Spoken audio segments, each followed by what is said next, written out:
Bonjour les gens. La semaine dernière, je vous ai dit que la dernière vidéo de 2020, c'était la vidéo achat manga. Je vous ai dit que c'était pas sûr.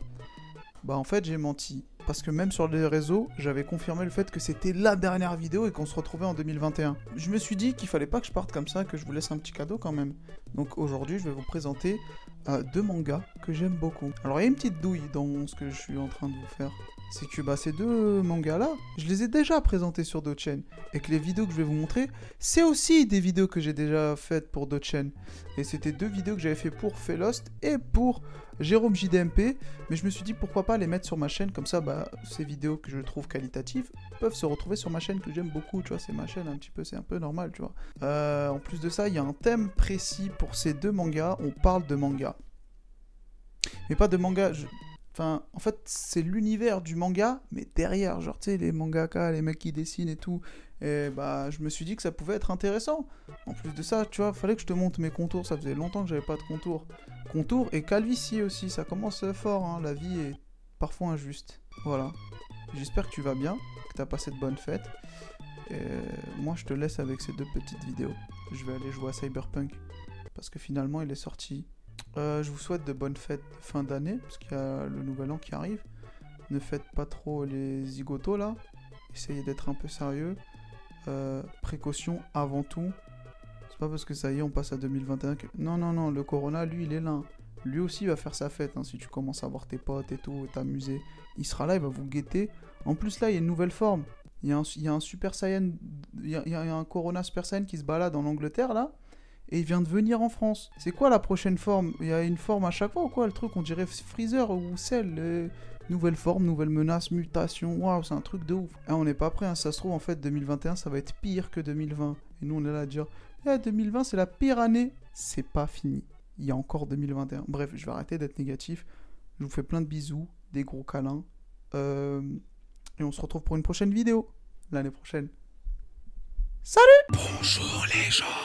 Je suis Luchisco, un petit con sympa. Je suis peut-être pas ton youtubeur préféré, mais peut-être un jour je le serai. Peut-être jamais. Je suppose que tu aimes les mangas, comme moi. Et aujourd'hui, on va parler d'un manga qui parle des coulisses du manga. On va parler de Hitman.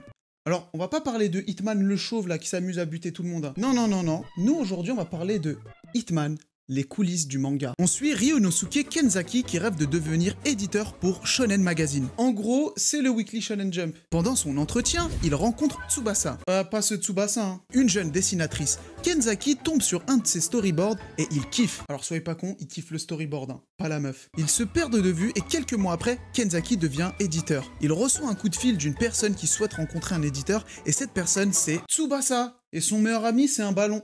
Attends, non, c'est pas ça. Donc il revoit Tsubasa. Et à ce moment-là, Kenzaki prend Tsubasa sous son aile. Et il n'a qu'un seul objectif en tête, faire de Tsubasa le meilleur footballeur du Japon. Non, pas ça. Kenzaki veut faire de Tsubasa la numéro 1 du Japon avec son manga. Personnellement, j'aime beaucoup ce manga. L'histoire et la narration sont top. Alors, j'ai pas encore lu Bakuman, insultez-moi si vous voulez, mais c'est dans le même délire. Là, ça parle des coulisses du manga, comment un manga se fait, etc.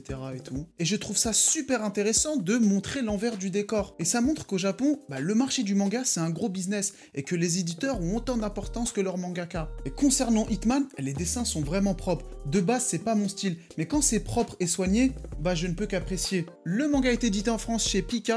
L'auteur c'est Kuji Seo. Actuellement on a seulement 2 tomes face à 11 au Japon. Et voilà, c'est tout pour cette vidéo, j'espère qu'elle t'aura plu. Moi je l'ai surkiffé parce que c'est moi qui ai fait la vidéo. Merci à Jérôme de m'avoir invité sur sa chaîne, ça fait énormément plaisir, surtout que lui parle de manga, moi aussi. Genre je trouve qu'on a plein de points en commun. On devrait se voir pour aller boire un verre et tout. Qu'est-ce que je raconte? Enfin bref, on se retrouve pour une prochaine vidéo sur ma chaîne, hein, parce que c'est pas ma chaîne. Salut! Bonjour les gens. Ah non. Alors les gens. C'est moi, Luchisco, ton copain youtubeur. Tu vas bien? Moi je vais bien, franchement je suis bien, je suis tranquille. Aujourd'hui on va parler d'un manga underground. C'est un genre qui est assez peu représenté en France. Et ce manga là, c'est Assistant Assassin. C'est l'histoire du jeune Shinichi Asakura. Son rêve est d'être mangaka. Malheureusement, ce n'est qu'un simple assistant. Là, il dessine des arbres, des tables, des chaises. Mais lui, il veut pas faire ça. Lui, il veut dessiner des histoires avec des mecs qui se tapent et tout. Forcément, c'est chaud financièrement parlant. Donc le jeune Shinichi cherche un boulot à côté de son taf d'assistant et il choisit d'être un assassin. Bah en gros, il va sur un site, on lui dit la cible qu'il doit éliminer et après, bah il bute, hein. C'est son taf. Muni d'un marteau et d'un costume de mouton rouge... Hein? J'ai pas de blague là, laissez-moi. Notre jeune Asakura va mener une vie d'assistant le matin et une vie d'assassin le soir. Est-ce que Shinichi aura des soucis? Est-ce qu'il deviendra mangaka? Ou pire, est-ce que son activité d'assassin sera mêlée à son boulot d'assistant? Vous voulez le savoir, hein? Eh bah, achetez-vous le manga, c'est aussi simple que ça. Plus sérieusement, c'est un bon petit manga. Les dessins sont beaux sans forcément être extraordinaires. Bon, après, c'est un peu violent, mais c'est le but, hein. C'est un manga underground. Qu'est-ce que tu t'attendais? Le mec, il a un marteau et il est déguisé en mouton. Le manga est disponible chez Omake Manga. Actuellement, on n'a que 2 tomes sur 6. Donc ça peut être un bon petit manga. C'est 6 tomes, c'est rapide à lire. Bon, c'est un peu large, donc, mais ça se lit très vite. Bon, voilà. L'auteur du manga, c'est Okuchima Hiromasa. C'est aussi l'auteur de 8 Prince Go to the Tempen, un manga qui n'existe pas encore en France. Et j'en parle de cette œuvre sur ma chaîne, la chaîne de Luchisco. Abonnez-vous les mecs, je suis trop fort, je fais des vidéos mais je gagne pas d'argent, c'est trop cool, venez me voir. J'ai mis le cœur, moi j'ai la feuille. Au Japon, elle me DM. Je suis décalé, ouais, j'ai la flemme. J'ai la faune et la flore et le flair. J'ai le niveau, j'ai le flow. Plus rien à perdre, plus rien à perdre. Encore en vie, mais je suis mort. Gros, c'est la merde, donc je vais rapper, je m'étonne pas. Tous ces millions, ça m'entend pas. Elle me trouve mignon, donc je la baisse. Tous ces câlins, moi j'en veux pas.